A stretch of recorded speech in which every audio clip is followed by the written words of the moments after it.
Pop quiz, hot shot. This is the worst.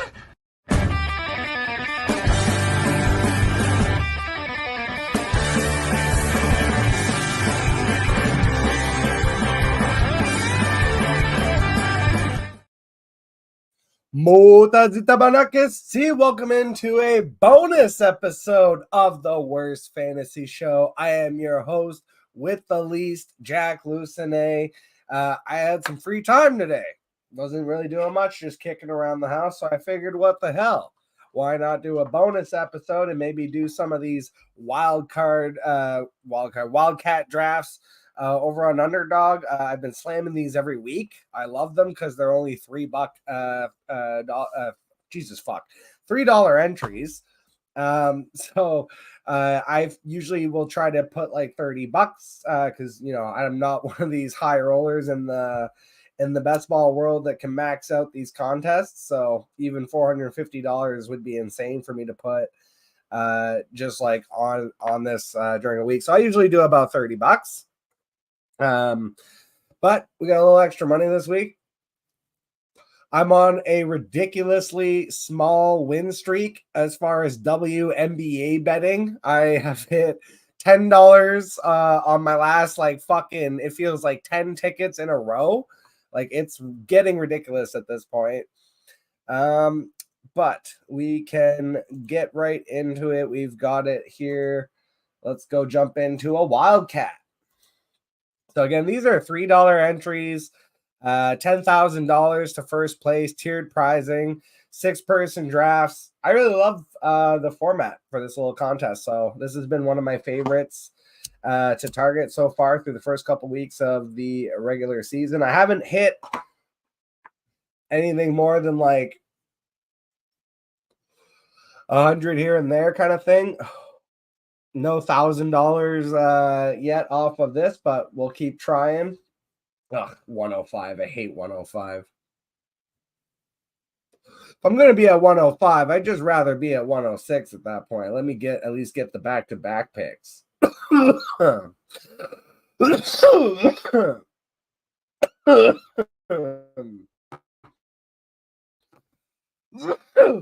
is a rough one. So we went with the Grapey Grape. This is a pre-roll in Canada. Seriously, I just go to the store and buy a tin of this. It was like $30 for these ones. They're like specialty joints. They're like super. First of all, they use like obviously high-end shit like Kush in the joint, but they roll the motherfucker in Keef. So we're smoking a little Keef joint on 420 Saturday here while we draft some Underdog. And while you guys are here, if you have any questions you want to drop in the chat, I'll hit them while I'm drafting. But otherwise, we're just here to hang out and shoot the shit. Do a couple Underdog drafts. So, I mean, strategy-wise, I don't have a particular strategy, I guess. Maybe that's a bad thing going into these. I obviously have matchups that I like. So obviously targeting Seattle against the Giants. I'm targeting San Francisco players.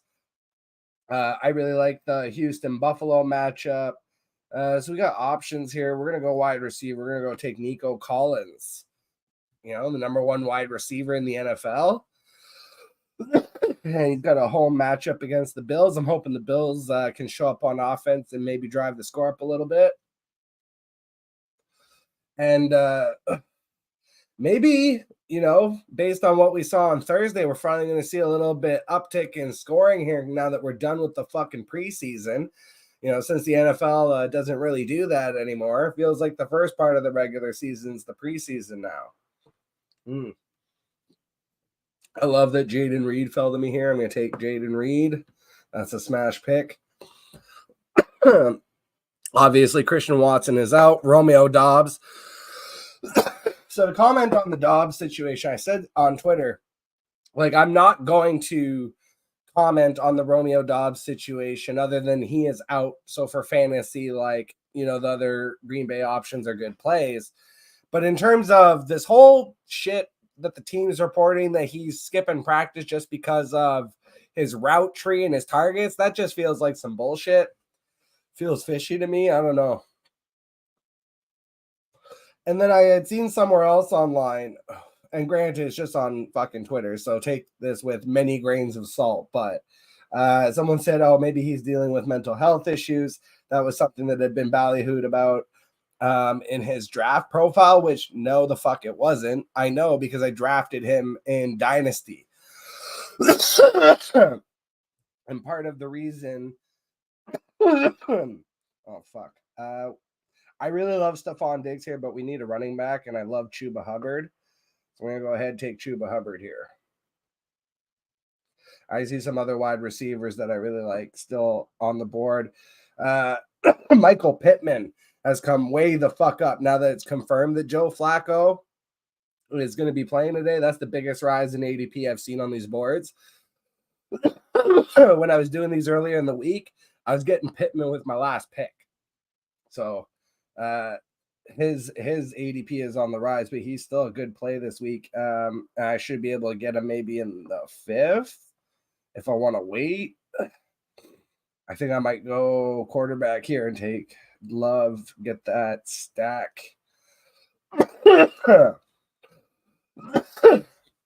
With tight ends, I feel like if it's not, I could take Brock Bowers. I don't mind waiting on Tucker Kraft too as a streaming play because Musgrave should be out, Dobbs should be out. So you would think that we see a lot of Jaden Reed and the other kid there, Dontavian Wicks. Yeah, let's go with the Jordan Love stack here. I haven't done too much of the Love stacking because I generally wait on quarterbacks here. There's just a lot of quarterbacks on the board. Like, I can't pull them up now. We'll look at them in the next draft. But, like, some of the guys I like further down the list, I really like Brock Purdy, for example. Purdy is a smash play against Arizona. I think in his career, he has, like, averaged 30 fantasy points against the Arizona Cardinals. So that feels like a really good play.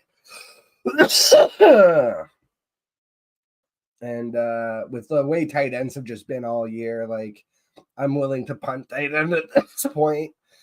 Yeah, we'll see what. I really like Travis Etienne today too, kind of as a late play. Tyreek Hill too, just going in the 6th, just being left for dead. It's like, I get it because the quarterback play has been abysmal, but it only takes one for him.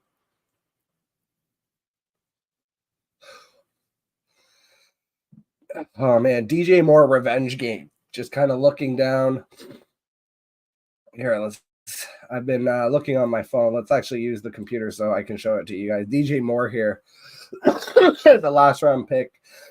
The revenge game against Carolina. But can you trust it when it's Caleb Williams throwing the ball? And more importantly, it's Shane Waldron and these fucking routes that he's got him running. Like, seeing the comparison of JSN last year and JSN this year, his routes run,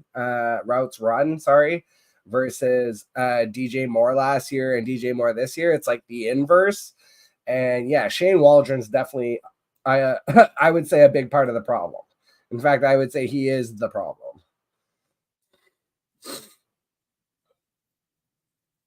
And yeah, see Purdy going here at 5. I like that value a lot. But we are going to take, I'm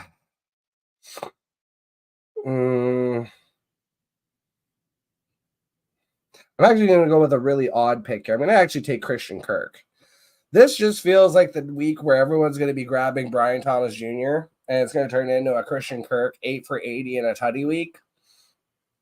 And in these types of drafts, I mean, one of the things you have to try and do is set yourself some differentiators. The Joe Flacco pick there at 6'3" is hysterical to me. I thought about doing that all week, and I wasn't brave enough to do it in any last round of these drafts. So here, actually, I've got it right here. Let's look at a couple of these teams to compare. So you can see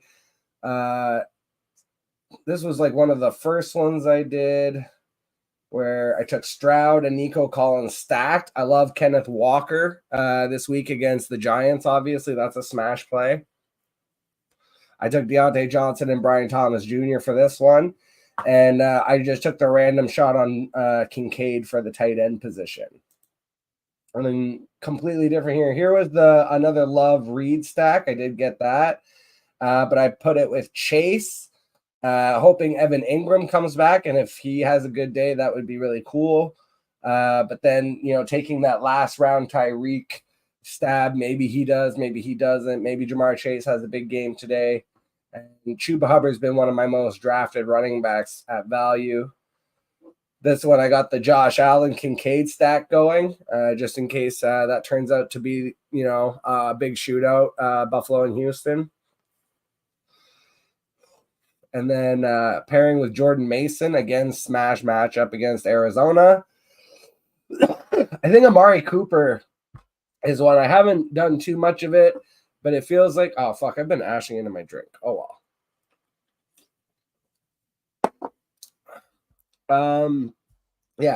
Amari Cooper last week, if not for the most bullshit holding call I've ever fucking seen. Like, it was such a phantom call. I'm so sick of this shit with the NFL. Like, we need a way for them to pick up the laundry and look at the call and be like, no, that was a bad fucking call, and you as a referee deserve a penalty for that, because that was fucking horrid. Pulled an 82-yard touchdown off the board. It's not just pulling that touchdown off the board. You ruined the game because it was a phantom call, and it's like the momentum completely shifts. I want you to just think about, again, as a human being on that field for a second. Just put yourself mentally there. You and your team just got a fucking 80-yard touchdown. Turn the game around completely. You are at the maximum point of elation. And then the refs, the fucking zebras, are like, up, penalty. Like, how deflated you would feel. Like, the amount of, I think it's overlooked, like the amount of professionalism that it would take to just delete that from memory and keep going. Like, there's only a very few select players that would not fuck with your awareness and mentally for the rest of the game. Is such a huge momentum changer. Like, again, going from maximum high to maximum low like that, oof, that's a fucking, that's just an energy vampire. So that's one where I was like, oh man, I was so fucking dejected by that.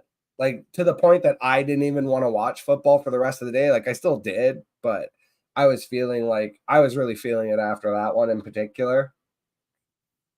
So we're going back to the well, though.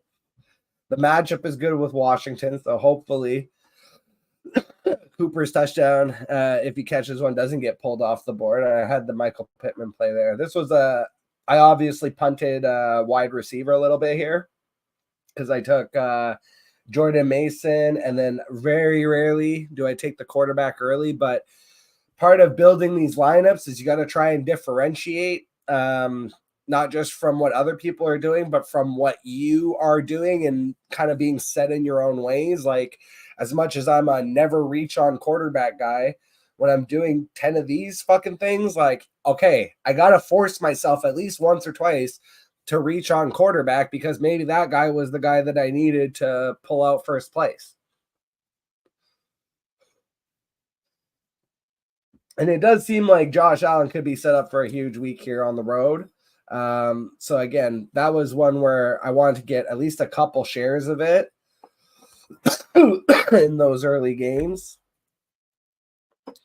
And a lot of the early lineups that I was doing. Same thing with like, I don't think CJ Stroud's a monster, but I wanted to make sure that I had that. I took the Devon Achane plug here just in case he's the one that pops off today. I'm obviously not taking Achane and Tyreek, but one or the other is capable of having a monster fantasy day. And the value of where they're being drafted currently in these weekly setups, I mean, you're getting them in the last 2 rounds, basically. So they're flyers that could hit. Brock Bowers is one I've been kind of hitting at tight end because he's there late. Mark Andrews just, again, being left for dead. That was a last round pick. This is one where I love Brock Purdy this week. I think he might actually be my favorite quarterback play. So I've been stacking a lot of Brock Purdy and Deebo Samuel. again, going heavy Nico Collins. And you can see I went Nico and Stefan. I'm not afraid to play both of them. I think they are both fantasy relevant. We've seen it actually a couple of weeks, like last week even. Diggs is making Tank Dell irrelevant, unfortunately for Tank Dell owners, which I had basically predicted because I had set it up that, look, Stephon Diggs coming into this year is going to be on a bit of that revenge tour. He's going to be with a new team. And generally speaking, when Stephon Diggs lands with a new team, we saw it actually in Buffalo. The best year he had in Buffalo was that first year. I'm predicting the best year he has in Houston, if he's there for more than a year, will be the first year. And it'll just slowly deteriorate after that. That's kind of the thing with Stephon Diggs is you want to get him when he first lands on the new team because it does slowly deteriorate over time. But there's that romance period, and he's very productive in that romance period. And we are still in that romance period. So I'm totally fine with, especially the revenge game against Buffalo. Like, the narrative writes itself. I think Nico Collins could just as easily go for 100 and a tutty, and Stephon Diggs also go for, like 8 for 80 and a tutty, or 2 even. And we even saw the fact they used him on a gadget play to throw the ball, and he had the wherewithal to make the decision of the pass isn't open, but the run is, and he ran it in for the touchdown. Like, again, I think it's being wildly overlooked how much they're utilizing Stephon Diggs in this offense. In fact, he's been a trade target of mine because I feel like people just don't want to believe in it for some reason. And they think that that it's going to deteriorate this year. And I'm telling you, he'll be fine for this season. Next year, if he stays in Houston, that's where I'm going to be very hesitant and very nervous about the outcomes potentially. But for this year, I'm telling you, it's Nico 1, Stephon 2, and Tank Dell is the ancillary option right now in terms of the receivers. But yeah, I love the Brock, Debo stack. Nico, Stephon Diggs, totally fine with both. Mark Andrews, again, being left for dead. I feel like not a lot of people are going to have him in the lineups. And then Chuba Hubbard is my lone running back there. This one we went with Jaden Daniels and Brock Bowers, kind of doubled up on the rookies. We took Kyron. Don't have a ton of him, but I love his matchup, so I wanted to make sure I got at least a share. Same thing here. Brock Purdy, Debo. That's one of my favorite stacks this week. Obviously, with Musgrave out and now Dobbs out, the Tucker Kraft play at tight end. I like that. Put this one with Deontay Johnson, who's been having a renaissance under Andy Dalton, and then Brian Thomas, and then Kenneth Walker. Love Kenneth Walker this week again. So these were a lot of the ones that I was doing like kind of early. Again, Jordan Love, Kyron. You can see a lot of my favorite plays. So now I'm trying to, I think this is the point where we're going to start deviating a little bit. So maybe let's get funky with this next one. Probably do like just a couple more of these. I'm just doing a small bonus episode, maybe a half hour tops. And then we'll get on out of here. I'm actually going to be watching Bad Blood tonight. Shout out to the WWE. I'm a big pro wrestling fan. If you guys are wrestling fans out there, there is a small part of this channel that is also Worst Wrestling Podcast. Because, again, this is very much like a hobby channel for me. This is an outlet as much as it is like a YouTube channel. This, for me, is my way to hang out with people and that, like the same things I like, which I can't really do that often up here in Quebec. Hockey fans, sure. Now that I'm into fantasy hockey and hockey season's coming around the corner, I'll be hanging out with my Quebec friends and we'll be talking about how the Montreal Canadiens are doing. But if I want to talk football or if I want to talk pro wrestling, I will. Well, pro wrestling are a little bit different. There are a lot of pro wrestling fans actually in Quebec, but specifically fantasy football and NFL, that's where it's like it's pretty dead. Ooh, and we're at the 106. Nice. See, I don't mind being at the 106. It's I just don't like the 105. I hate being at in any draft ever. I don't care how many picks there are. My least favorite spot is before the last person. You wait the longest before your pick, and then you make your pick, and you're going to watch them take two players and pray that they don't take someone you want.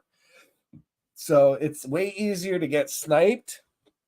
And again, you have to wait the longest amount of time between your picks. It's like it's like you get all the negative and none of the positive, because at least when you have the last pick, you get that double pick. That's the positive. And every pick before that, you wait just a little less. You get a player that's potentially slightly better. But yeah, being at that, just again, that last spot before the last person. So if it's 12 man, it's 111. If it's 14, it's 113. If it's 16, it's 115. Fucking hate that spot. It's my least favorite. I think my favorite is being smack in the middle. You get a good range of, you don't have to be the one that took CMC or make that decision. But at the same time, you also just are always waiting a very even amount of time between your picks. So, for example, in Scott Fishbowl this year, I took 106. I've done that back-to-back years. Next year, I'm going to switch it up just for shits and giggles. But for the sake of strategy, if you're asking me, like, what is the best position, to me, it's the middle. So again, just if it's 110, it's 105. It's 112, it's 106. It's 114, it's 107. Man, running back. I've been noticing a lot of very heavy running back. This is this is a little bit like my wet dream this year. The running backs. I'm not gonna lie. I did not I did not expect it to be this tilted towards the running backs. I had predicted this. I wrote an article about this. I pounded the table about this all off season, about how the running backs in fantasy were being incredibly undervalued as compared to the wide receivers, and in terms of ADP and where they were being drafted, and in terms of potentially where they would actually finish, and how far away that finish was from an average fantasy player, aka someone you could get much later. And I said the wide receivers this year, people keep saying, "Oh, it's there's a huge drop of wide receiver, There's no wide receivers." And I was like, "No, what the fuck are you talking about? We literally just had a whole influx of wide receivers." I was just talking away there, and we got auto drafted, but we got a perfect auto draft actually. Kenneth Walker the third, and we'll take Deebo Samuel. Boom, boom.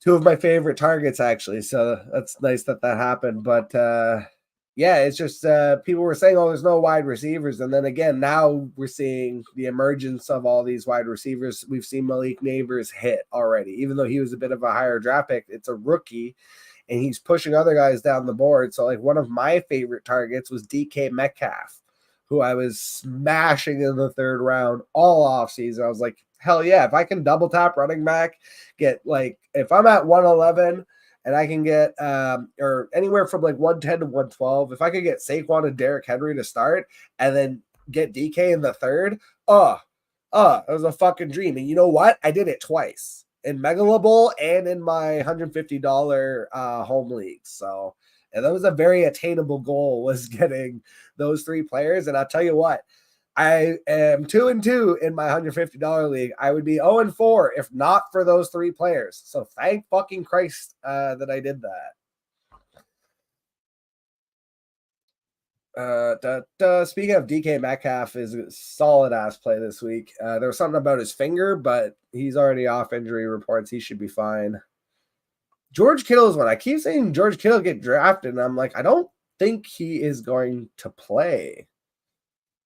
He's dealing with ribs issues, return to practice.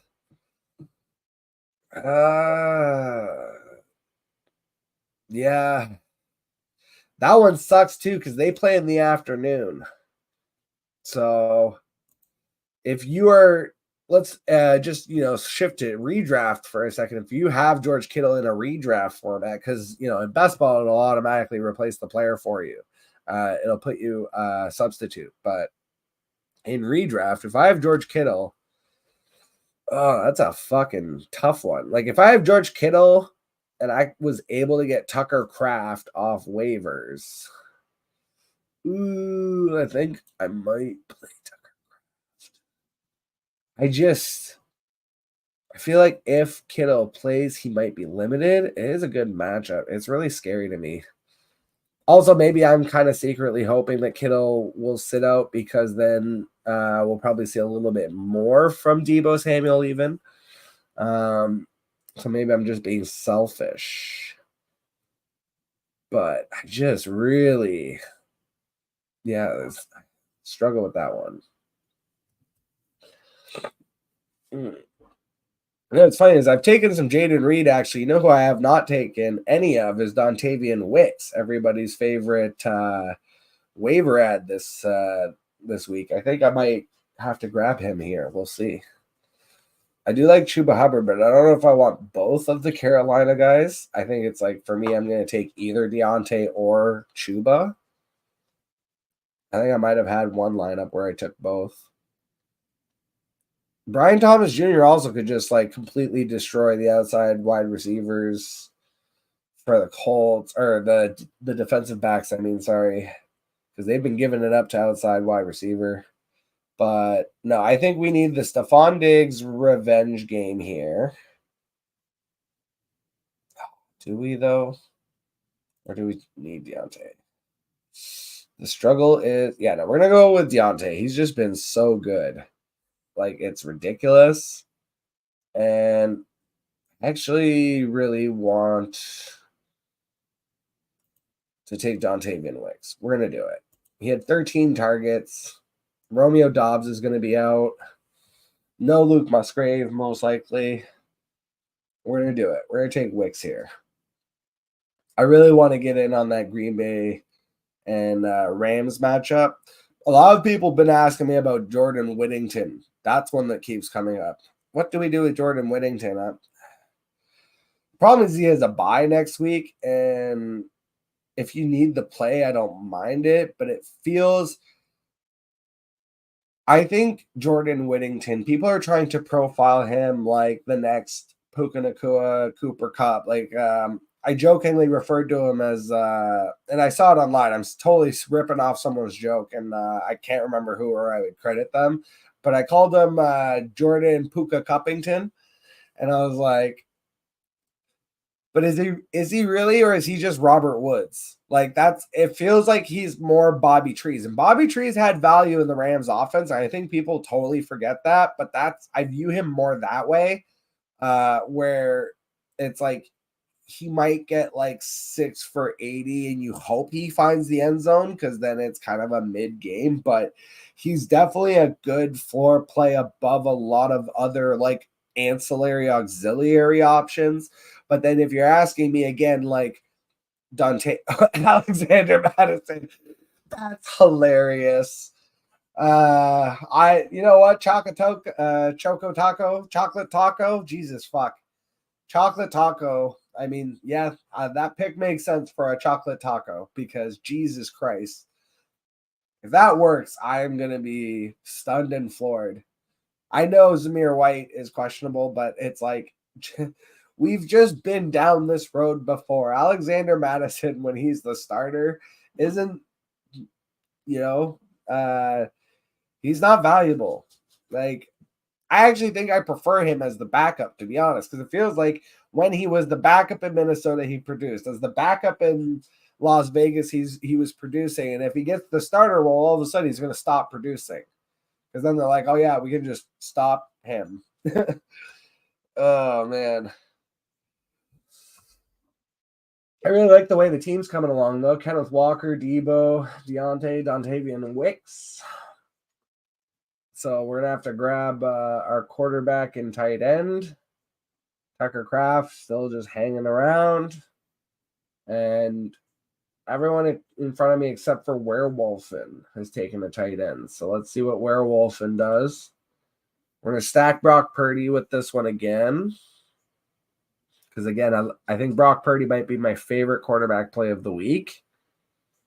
Ooh, Geno against the Giants. I might be overlooking that one. And he's at home. But it just feels like a Kenneth Walker week, and I don't want both. Oh, yeah. Mark Andrews. That's so gross. Yeah, it definitely feels like a Mark Andrews week because this feels like a week where everybody's going to be fading him, except for like the true sickos out there. Like I've seen a couple fantasy analysts. I know they'll be tooting their horn of like I still believe in Mark Andrews and this is the Mark Andrews week. I even saw a guy tweet out, this is the Mark Andrews. Oh, thank you, Werewolfman, for not making me draft Mark Andrews. We're gonna go with Tucker Kraft here. I don't care if I have two Green Bay options. Again, I love that matchup. We're going to wrap this up with good old Brock Purdy. Purdylicious, baby.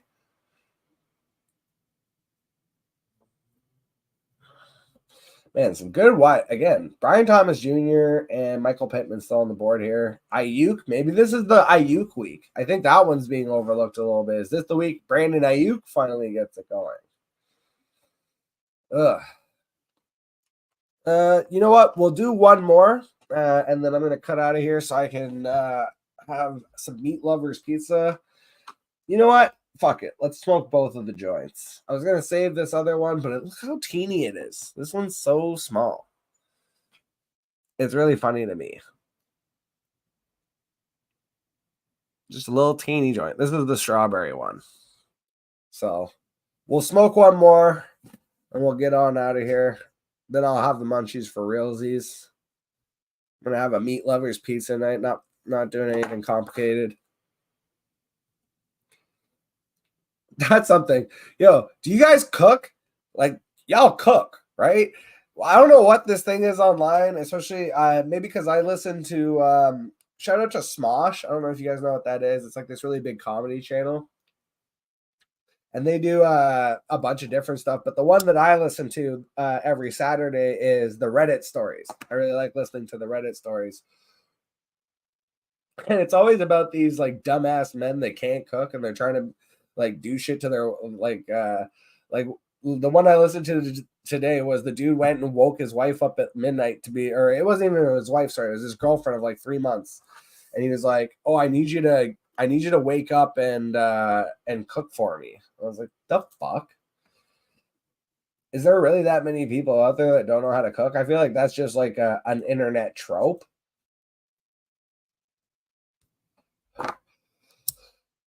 Because like, or is it just like, "Man, we don't cook, we grill." Bro, I don't know if you guys know, Gordon Ramsay is a fucking G.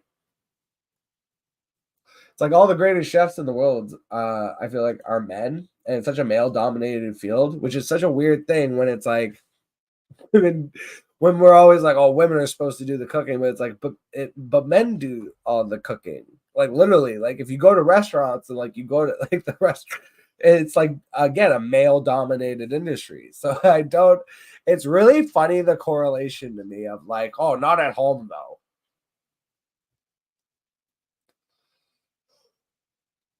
But yeah, I do cook. I actually do most of the cooking for the family, but not tonight because they're not here. So I'm just gonna throw in a frozen fucking pizza, Meat Lovers, and I'm gonna watch some Bad Blood and have myself a great fucking night. Fucking 105 again. Are we? This is bullshit. Official bullshit call. And look at it, just a room full of badges. Just some fucking G's in this one. All right. I said last one we're gonna get freaky, and then I took all the same players that I normally take. I'm gonna really try and fuck this one up. I'm gonna just try and take the complete opposite players of like who I normally take. We're really gonna try and deviate with this motherfucker. Because I got one more of these left in me, and then my last $15 is so I can win another 10 on WNBA. Because I'll be betting on the playoffs for WNBA tomorrow, and there's a baseball one that I want to do tonight. I call it baseball lottery. I don't know shit about baseball, but I think it's fun to just like pick a random lineup and then kind of see how they do, and that's why I call it baseball lottery, because I don't know what I'm doing, and to me it's like playing a lottery ticket.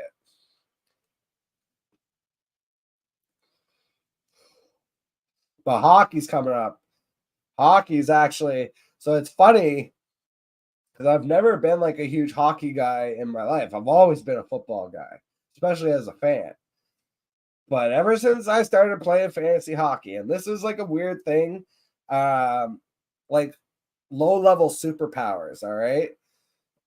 One of the weirdest things about me is that even though I've never really been like a hockey person, I am weirdly good at hockey games. Like any kind of like NHL game or whatever on a console. We're going to take Kyron Williams here because we have not taken a bunch of him. And we're going to take DK Metcalf since he fell to us. And I actually weirdly don't have a lot of him. I feel like because I have so much of him in redraft leagues and in my season-long best ball that I haven't taken a lot of him in weekly, even though he's been smashing. But here, let's take Kyron and DK Metcalf here. And actually, maybe we'll get that Geno stack later because maybe that turns into more of a passing game. And I have no Geno this week at all. I definitely don't think a lot of people are going to have Geno. He could be set up for a good game, though. Maybe it doesn't turn into a Kenneth Walker game. Maybe it turns into a JSN Tyler Lockett and DK Metcalf game. I'd feel better about that prediction if Neighbors was playing, but we'll see. I completely forgot. I was talking about something before, but I forgot it. My problem is if I lose my train of thought and someone's not here to put me back on those rails, I might never find that path again, but it is what it is. Ooh. We got a nice little start here though for our weird team, trying to get a little weird with it. Maybe we take the early Jaden Daniels. I haven't done we did see I had it in one build at least. I didn't do a lot of it though. Or we just really wait until the last round and we take Geno. Decisions. Strawberry Fields.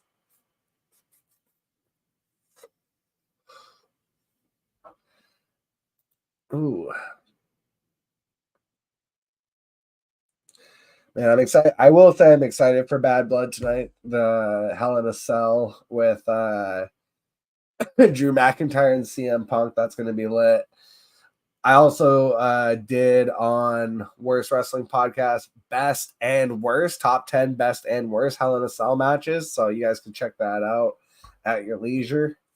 We're about to be back on the board. Okay, the thing I got to do is not take the Carolina player because that's the thing that I always do. And no Stephon Diggs revenge game this time. So we do have Jaden Daniels as an option. But we can just scroll down.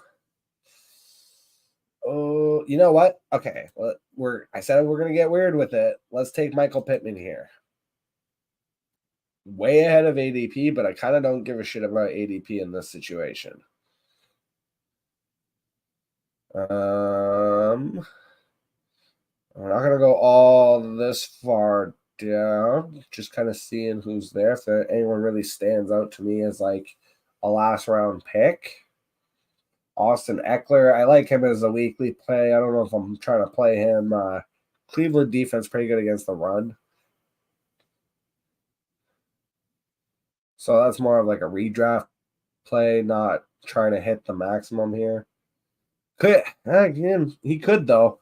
I mean, Austin Eckler just pulls that juice out, has an Austin Eckler of old game, but we already have Kyron to lean on. I think I'm going to be going trips wide receiver here.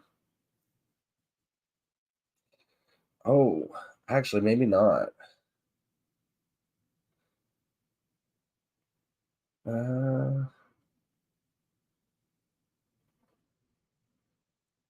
Yeah, oh, fuck.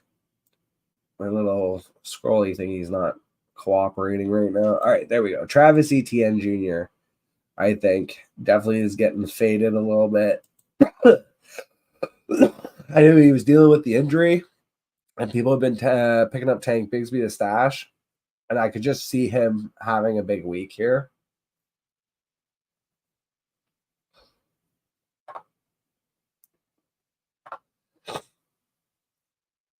Maybe we'll do the DJ Moore revenge game is what we'll do. We'll get our little bit of revenge that way. And we'll take Gino to pair with DK. That's weird. Yeah, we got weird with it. That definitely feels like a weird build. I can almost confidently and assuredly say that this is a one-of-one build. Not that I think it's going to win, but it at least looks unique as fuck. I don't think a lot of people are going to have picked Kyron Williams, Travis Etienne, DK Metcalf, Michael Pittman, Geno Smith, and oh fuck, we forgot the tight end. Maybe I'll take Bowers. Mark Bowers. If he makes it to us.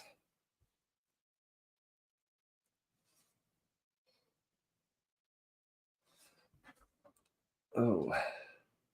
So yeah, we can't even take DJ Moore. I'm just high. Literally and figuratively. Oh, there goes Brock Bowers. Brock Bowers. You know what? Let's do the Mark Andrews thing. We said we're going to get weird with it. We didn't do it on the last one. We got saved by Tucker Kraft. Not this time. We're going back to the well with Mark Andrews.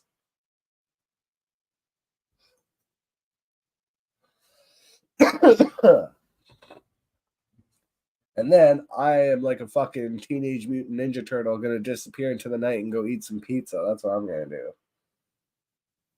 But we'll be back tomorrow morning, 9 a.m., bright and early, bushy-tailed. Still high. Still high as fuck. But I'll be here tomorrow, 9 a.m., taking questions. So Sunday show is shout out to FantasySportsAdvice.network. My guy Tyler Bradley runs my main Dynasty League and also is just a homie. He runs Fantasy Sports Advice Network, and every Sunday I pull up the website and the group chat and I answer questions live and then obviously take questions in the chat at the same time. So it's always a good fun time on Sunday mornings. And I like that I like doing it that early because I'm just up that early anyways. So we'll take Gino and then we're going to take Mark Andrews. And actually, that's a good little tip right there. You saw Matt Skull is a badge. I don't know what he's doing, but all I know is he's got a tight end and he does not have a quarterback. So in that situation, I took the quarterback first, not the tight end. Obviously, if it was reversed, I would have taken the tight end and not the quarterback, right? So just sometimes fantasy football is a lot simpler than people make it out to be. Because I have made that mistake before where it's like, if you're not 100% focused on what you're doing, where you're like, the guy at the turn, he doesn't have a quarterback. And so you're like, there's two quarterbacks or whatever. It's just like, this is what I've done before is if the guy at the turn has his quarterback already. I have fucked up before where the pick before his two picks, I've taken my quarterback and been like, oh, fuck. Like immediately after, because it's like, I know he's not going to pick a quarterback now. He's going to take two players, potentially one that I want, that I could have taken right in front of him, swiped him, and then I would have got my quarterback anyways. So that's just one of those things that this doesn't always help with that, but this does help with that. So just little things like that, really, I feel like are the big advantages that you get in fantasy football. And it seems like a lot of times it's like the most obvious shit, but it's overlooking the obvious that gets you. All right, that's it for me. Appreciate you guys coming in and watching, those of you that were here. And again, tomorrow morning, 9 a.m., we will be back with the question and answer show. But until the next time, I'll catch all of you guys on the flip side. He's running down the middle by the 50. He's at the 30. He's bare-chested and banging his chest. Now he runs the opposite way. He runs at the 50. He runs at the 40. The guy is drunk, but there he goes. The 20. They're chasing him. They're not going to get him. Waving his arms, bare-chested. Somebody stop that man. Here comes